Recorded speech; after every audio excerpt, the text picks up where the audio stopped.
مرحبا. اليوم تتذكرون ترند هذا بامبو الهليب وحة مدري وحة.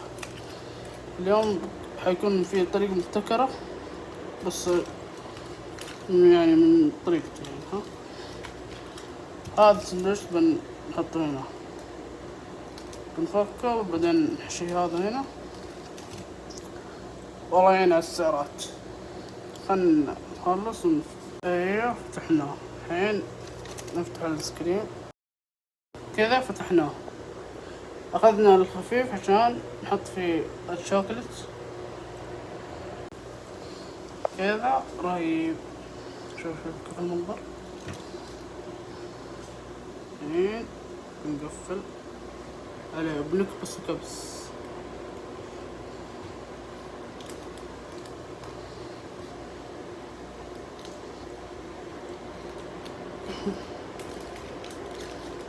نحطه في القلاية مدة دقيقتين فقط.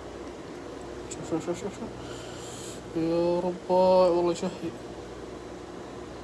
بدي اكل الحين بس خلنا نصبر شوية عشان يعطيه النكهة الرهيبة. حطيناه الحين نقفله.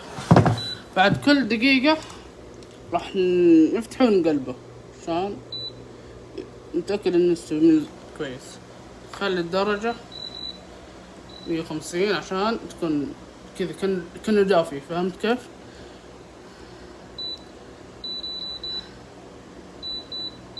ثاني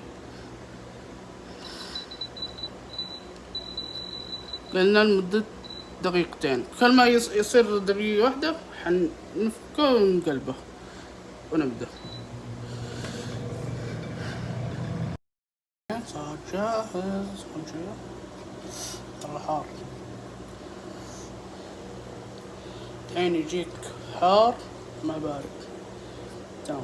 الحين نشوف.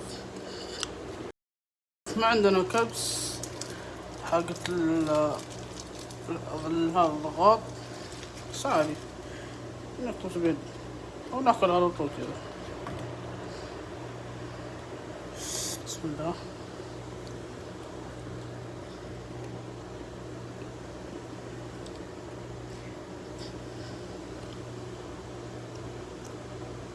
رهيب.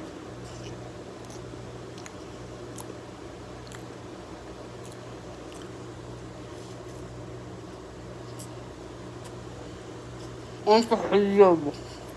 رهيب. ما السلامة.